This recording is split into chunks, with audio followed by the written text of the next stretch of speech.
Welcome.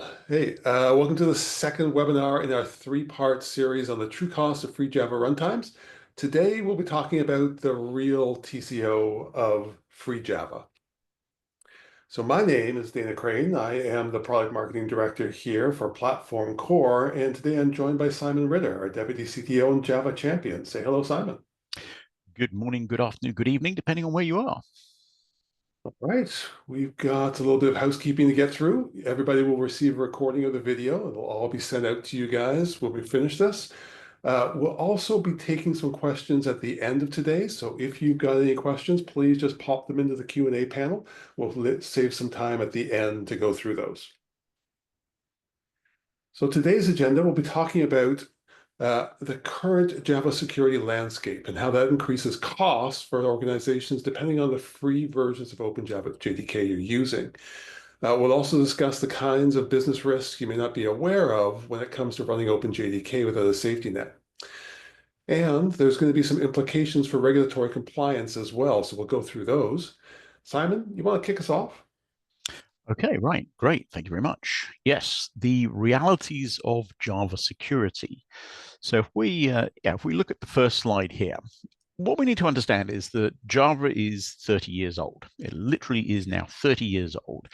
And so a lot of people will think to themselves, well, if we're dealing with such a mature technology, surely we've eliminated all or almost all of any security vulnerabilities that there might be there by now. But the reality is very different. And what this chart here shows is the specific updates that have been released over the last few years. And for each of those bars on the chart, it represents how many CVEs or vulnerabilities have been addressed in Java for that update, and the different sort of shading that you get. So if you look at the one on sort of left-hand side in the middle there, it's quite tall and it's got a big sort of dark blue bar on there. And that means that you've got a significant number of critical vulnerabilities that have been identified and rectified in that particular update. So the darkness of the bar indicates the severity. You've got critical vulnerabilities, high vulnerabilities, medium vulnerabilities, and low vulnerabilities. So as we can see from this, there is still a number of issues that are being looked at, number of issues being identified and rectified. Now, I don't want to scare people. I shouldn't sort of get the impression that Java is an insecure piece of software. No, don't think that at all. What we're dealing with here is somewhere in the region of probably around a dozen on average, a little bit less than that, maybe 10 to a dozen vulnerabilities each update. And many of those are going to be in the low category or medium category, which means that they're not really too dangerous to your applications.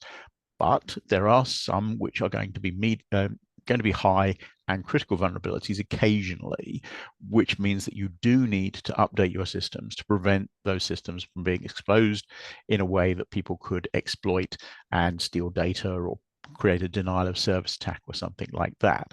So, as I say, the reality is that with 7.5 million lines of code, which is roughly how big Java is, it's almost impossible to eliminate all of the vulnerabilities that are could potentially be in that source code base. So the reality of Java is that it's still got some vulnerabilities that may be seen in the future, and we're addressing them as we see them. So if we move to the next slide, what this does is it, again, sort of highlights the issue. But here what we're doing is we're looking specifically at older versions of Java.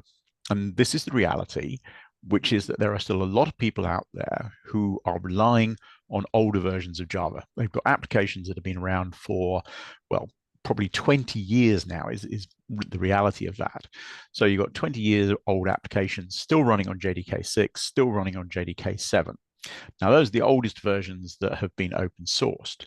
But as I say, there are lots of people we know from our customer base, lots of people who are still using those versions of Java. And the diagram here again sort of highlights how many vulnerabilities you might be exposed to if you're using either Java 6 or Java 7, based on how long it is since you've updated that version. So if you're using an older version of Java, it's very important that you continue to provide updates to it. You shouldn't think to yourself, okay, well, Oracle has stopped supporting JDK6 and JDK7, so I just won't bother updating it anymore. I'm sure there aren't any more security vulnerabilities in there. No, it's still going to be the same things that will affect more modern versions.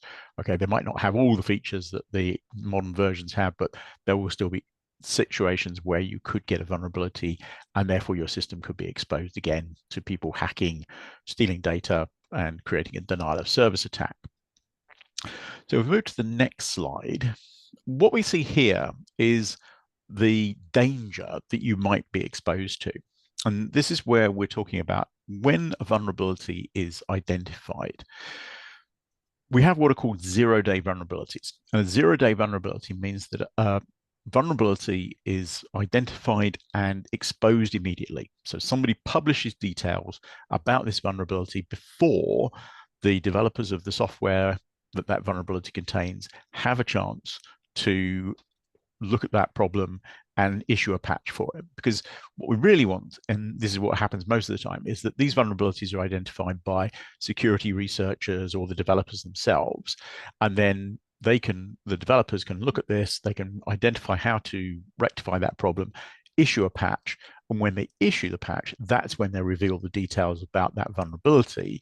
Because if people see that, they can update their systems and they can make them as secure as possible without having to worry about people exploiting these things. But with a zero-day vulnerability, it means that that information is out there straight away and people can start trying to exploit it. So if we look at the realities of this, it says here 99.2% of new vulnerabilities in builds of OpenJDK can be exploited without privileges. That is just the reality of the way that vulnerabilities work. Most of the time, you don't need to have elevated privileges to actually try and exploit these things. That is the reality. Again, I'm not saying that Java is insecure. This would be the same if you looked at other software as well. You might even get a higher count than that. And again, 98% of new vulnerabilities in builds of OpenJDK can be remotely exploited. That's, again, most systems are connected to the internet. So the situation is going to be that if they're connected to the internet, people can use these exploits and then they can try and attack systems. 40% of attacks using new vulnerabilities in builds of OpenJDK are ranked as low complexity. What that means is that it doesn't require an enormous amount of effort to try and use these things. So that's not so bad. I mean, 40% is not such a bad number compared to like 98% and 99%. And then 1 out of 10 new vulnerabilities are considered high or very high risk. So once again, I really don't want people to think that these numbers show that Java is an insecure platform and that they should move away from it. This is how this is how security vulnerabilities work in any software. You find very similar numbers for all different languages, all different packages, and so on. But this is what you need to be aware of when you're thinking about how do I keep my systems as secure as possible. So with that, I'm going to hand back to Dana, who's going to cover the next section of the webinar. All right, so Simon's given us a good snapshot of the Java security landscape today, but that can have really costly ramifications for organizations that are unprepared. What do I mean by that? Well, there are organizations that just have access to critical patch updates. Those are well positioned to address those kind of vulnerabilities that Simon was talking about. But those CPUs are only available from Oracle and Azure today. They give you security-focused patches, they're ready to deploy, and they need minimal testing. That's great, but if you're supporting your Java deployment yourself, you've only got access to what we call a PSU or patch set update. And those contain hundreds of different fixes. They might have security fixes, they might have bug fixes, they might have enhancements, new features, and that's all going to require extensive testing before you can get around to implementing it.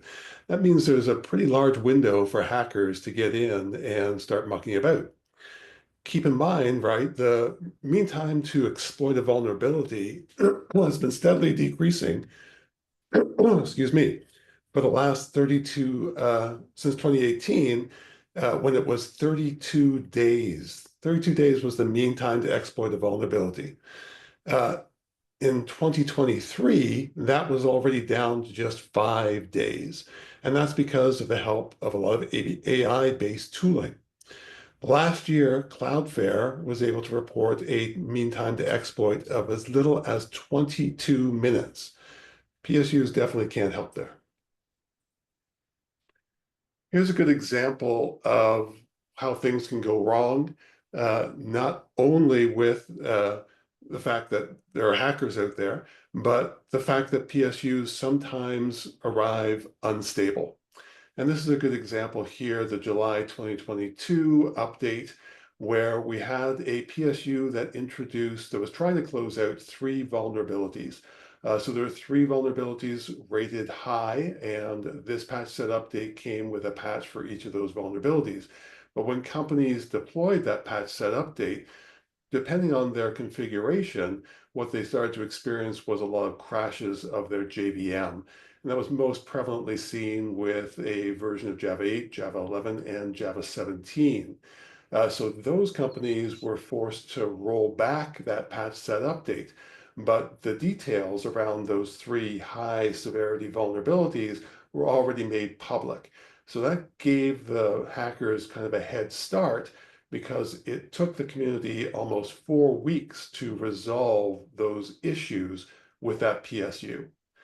Now, if you compare that against what Azul did, we provided what's known as that CPU, that critical patch update to our customers. And those critical patch updates are based on closing out those three vulnerabilities, so including the CPU or patches for those three high vulnerabilities. And that's shipped on top of a stable build of the PSU from the previous quarter. So that previous PSU had already been stabilized, had already been tested, already been hammered. So we knew it was good to release, along with just a few patches for the specific high vulnerabilities addressed this time around. That way, we can guarantee that you'll be able to deploy this without causing any regression issues. And that's exactly what happened with our customers. They were able to close these holes and be safe and secure while the rest of the community was waiting for a patch for almost 4 weeks. So to recap, if you're using a free version of OpenJDK, you've only got access to these PSUs.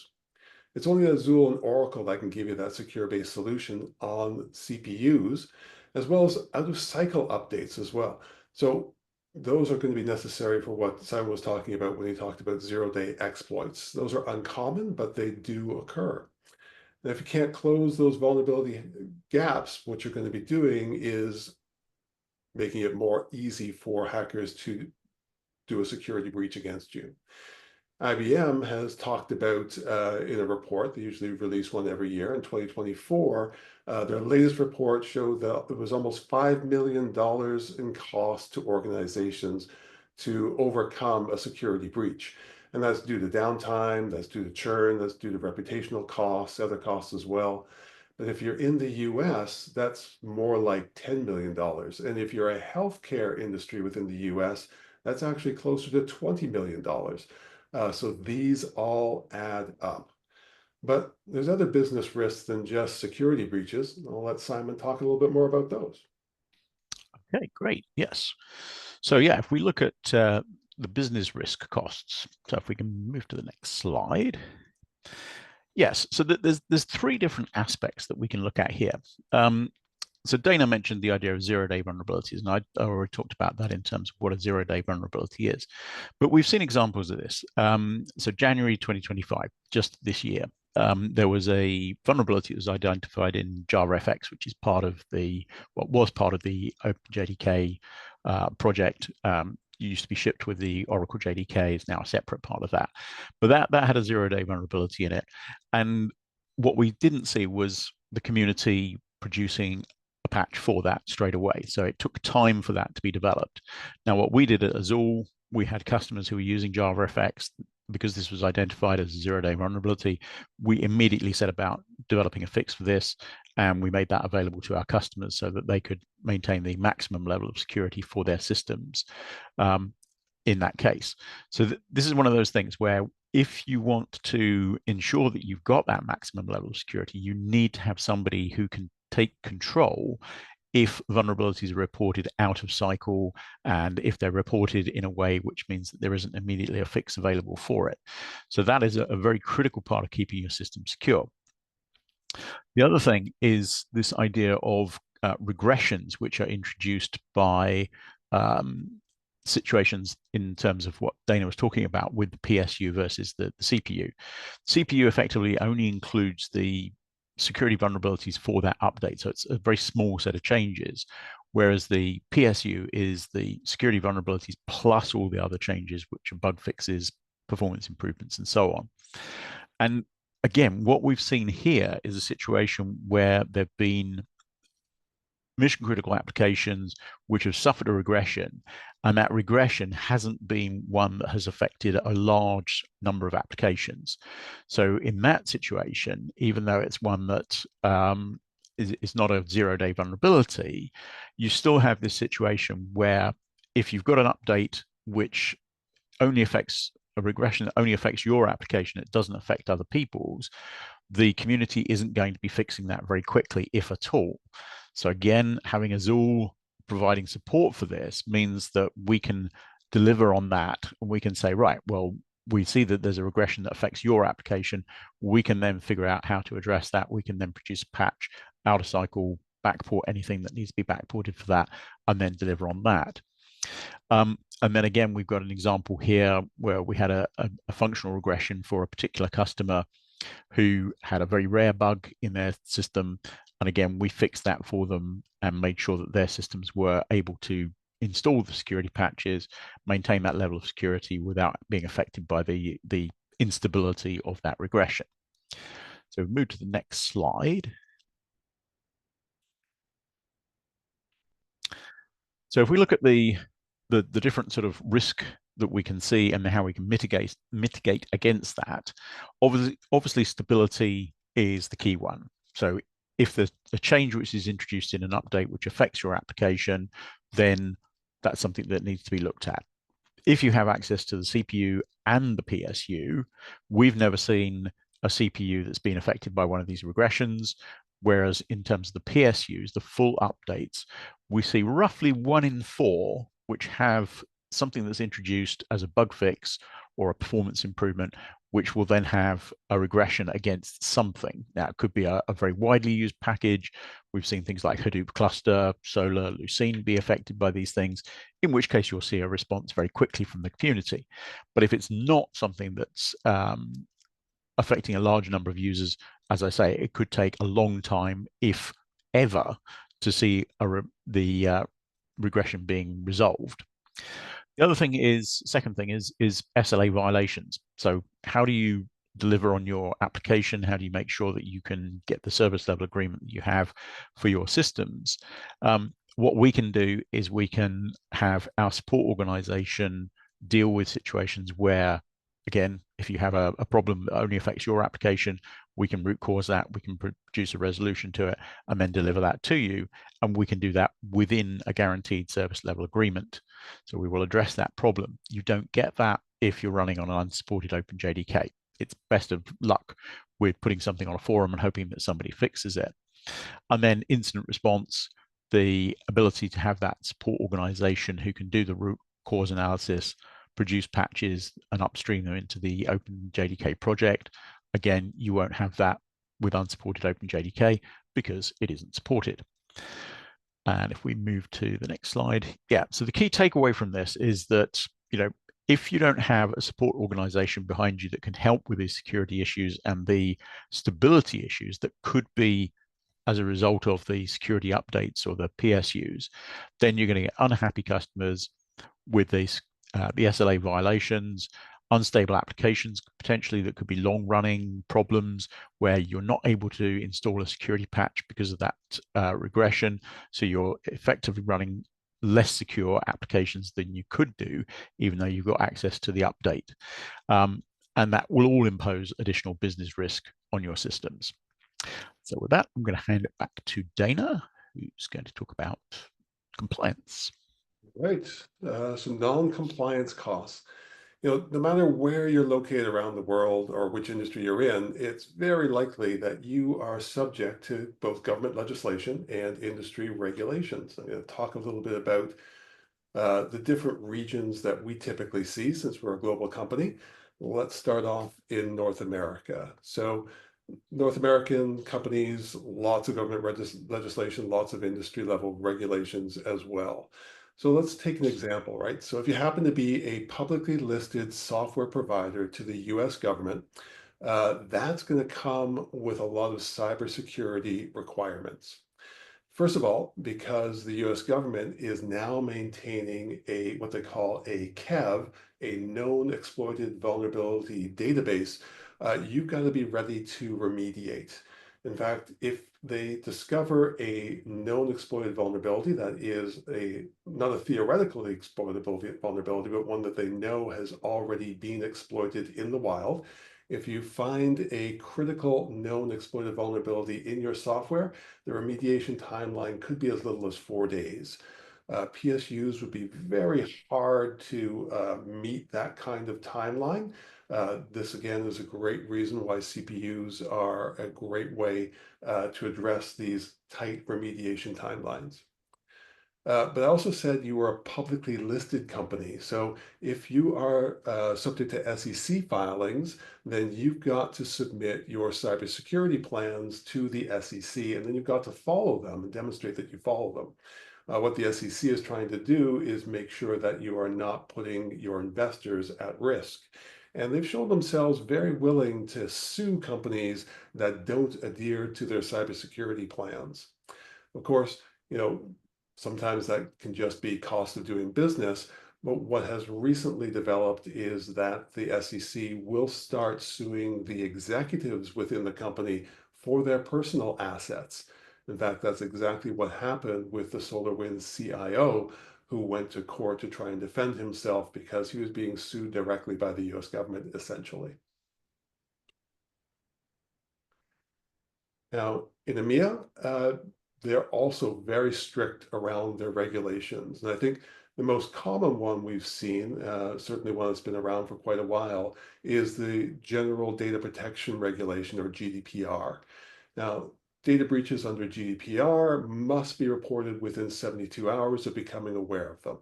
That means you've got to have root cause analysis, you've got to have patches in place, you've got to understand if this hole affects any other system within your organization, because you don't want to go public with this until you've got all your systems cleaned up. Again, 72 hours is a very short window. PSUs not going to help here. CPUs being able to readily deploy those and also having a backstop from a company that can do things like root cause analysis and make sure that your other systems are also non-vulnerable before you start reporting. Those are key things around this GDPR compliance. And as you might be aware, the EU is not shy about issuing fines. In fact, since 2018, there's been $6 billion in GDPR fines issued by the EU. But one thing to keep in mind is that legislation and regulations aren't static, they're always changing. And the latest one we can think about is the one making its way through the EU Parliament right now, and that is the Cybersecurity and Resilience Bill. And that's all around patching vulnerabilities. So it's kind of a way of catching up to the US. The US is very, very adamant about patching security holes, and that is now catching up with the EU as well. According to the InfoSec Institute, though, the average time to remediate a vulnerability is somewhere between 60 and 150 days, and that depends mostly on the level of severity. Given those kinds of timelines, though, we're really going to need a sea change to correct for that. After all, if you're going to be fined £100,000 per day and your average time to remediate is 60 days, there's going to be a lot of bankrupt organizations out there. The kind of sea change that we need is going to be built off the back of CPUs, though, not PSUs. And finally, when we think about the Asia Pacific region, this is where legislation and regulation really comes down to a country by country level. They don't have a really good grouping here. ASEAN hasn't really rolled out any legislation that's sort of region wide. So it really comes down to a country by country specific thing. But one thing that is universal globally, across all the APAC countries as well, is the payment card industry's data security standards. So if you've got a business that accepts credit cards for payments, you've got to pass what they call a PCI audit. And one of the key things or key considerations you should be thinking of if you're using any outdated technologies within your Java suite, for example, if you're using Java 6 or Java 7 or JavaFX on Java 8 or even applets, if those kinds of legacy technologies are present anywhere within your PCI payment chain, you've got to have commercial support for those. If you don't, you're at risk of failing that PCI audit, which means you won't be able to process any payment cards for taking payments, and that's going to have a huge impact on your revenues. So in summary, if you're trying to meet these kinds of aggressive remediation timelines or trying to prevent these security breaches, and you're just making a best effort basis, you're really exposing yourself to hundreds of thousands of dollars in fines. And when PSUs cause that kind of instability that Simon was talking about, those applications that you're running may prevent your users from accessing data. If you think of the US healthcare's HIPAA regulation, it mandates uninterrupted access to data. After all, if doctors don't have access to patient data, that can mean people will die, which is the ultimate penalty to pay. I'll leave it there. Simon. Okay, yes. So just to summarize then, yeah, so if we look at the comparison between supported and unsupported, what do you get if you're supported? Well, all of the things on the left-hand side here. So 100% open source, yep, that's the same for both free and unsupported. That doesn't change at all. JavaFX support, yes, you can get support for JavaFX if you're using our community builds as well. But the rest of the things that you're going to want to ensure you've got that maximum level of security, maximum level of stability, then that's where you need the supported platform core builds of OpenJDK. Essentially, that's going to deliver you the CPU as well as the PSU, so the critical patch update with just the security patches versus the full update, which gives you the better capability in terms of stability, strict contractual SLAs over when the updates are made available. We had an update that came out yesterday, and in keeping with our current run, we made our updates available within 1 hour of the embargo being lifted. So that means that there is no time for anybody to be able to look at what's been included in that security update and then try and create an exploit for it before you have time to patch it. So within 1 hour basically means that we're simultaneous. So other things that you get, support for Java 6 and Java 7. So if you still want to continue using those older versions, then we can do that. IP patent indemnification, that's more of a thing that tends to affect people who are doing embedded systems, but we can help with that if you're looking at the licensing of the way that the open source works. Third-party license non-contamination indemnification, that's also related to that IP patent indemnification. And then lots of configurations for different platforms such as QNX, 32-bit builds, which some people, again, are still using things like Windows XP. So if you want to continue using those with your Java 6 and your Java 7, you can do so. And then we're also looking at more advanced features like software bill of materials. We have another project that's going on at the moment, which is around crack. It's not so much related to security, but there are various other things that we're doing at Azul. So that's pretty much the thing there. Obviously, the proof of the pudding, if you like, is in looking at this slide here, which are all the companies that we have in different verticals who are using Azul's Java runtimes. So I'm sure if you look at this, you'll see many that you recognize, both small and large. So really, there is plenty of evidence that what we're doing actually works and that people are able to maintain that level of security that they need. Right, so that is the end of the Q and well end of the webinar. So let's have a look at see whether we've got any Q&A and let's see. Okay, so I see a question here. Um, isn't the source code available for PSUs? Can't I just build my own patch if I need to? Yeah, that's a good question because obviously we're dealing with open source. So when an update is released, the source code goes into the relevant repository in the OpenJDK project. So you think to yourself, okay, well, if I need to do something, I could actually take the source code and I can build it myself. That's quite true, you can. But you have to remember that the source code that's being modified is the full update. So you would have to literally say, okay, I need to identify where the security patch parts of that are, and then backport those to the previous update, which is not a simple task. It's very time consuming. You've then got to run all the build scripts. You've got to understand how to build the OpenJDK.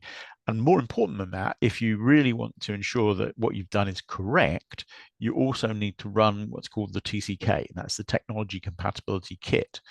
That's a suite of nearly 150,000 tests, which you need to pass every single one of them in order to verify that what you're creating matches against the standard. And that gives you that level of confidence that you've got a functionally identical product.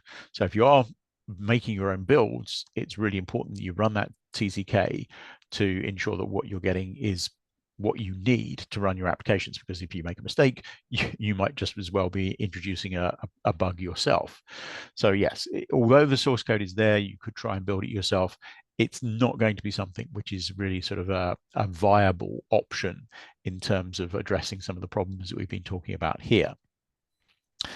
Let's see, there's another question here. If a PSU introduces a bug, won't the community eventually fix it in a future release? And that is, again, a situation where the answer could be yes, or the answer could be no. It all depends on how many applications are affected by this. We've seen situations I talked about where things like Hadoop cluster, Solar, Lucene, Apache projects, which are used extensively by many people. If something like that is affected, that's going to get reported quickly. The community is going to say, yeah, we really need to fix this very quickly because it affects a large number of users. If it's a smaller piece of software, a library that's only used by, a few hundred customers or so on, then you might still get somebody in the community who will say, oh, okay, that needs to be fixed, but it won't necessarily be in the next update. It could be 2 or even 3 updates before you get a resolution to that.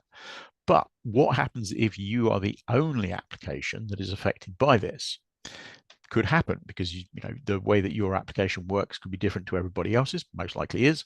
So if there's a problem with that and it hits an issue that means your application doesn't work, sure, you can log something on a forum and say, look, my application is broken. Can somebody fix it for me? But there's no guarantee that will ever happen. Could take 2, could take 3, could take 20 updates before somebody finally figures out a fix for that, or it could never happen. That's why you really do need somebody who actually understands the way that Java works, like Azul, who has a support organization, such that if there was a problem only affected your application, then we could create a patch for it. We can then fix that, make it available to you immediately as a binary. You get your application running again, and we will then upstream that change into the OpenJDK project so that everybody can share from the benefit of that fix. And also we don't have to maintain a fork of the project. So yes, that's there's no guarantee that bugs will be fixed in the OpenJDK. Right, so I don't see any more questions. So I think with that, Dana, that we will wrap up oh yes, we'll wrap it up by saying that we're going to have another webinar. So the next webinar in this series will be on the 21st of May, and we'll be talking about the pitfalls of migrating from Oracle to OpenJDK. So with that, I hope everybody has enjoyed the webinar, and I will say thank you very much. Thank you. Bye-bye.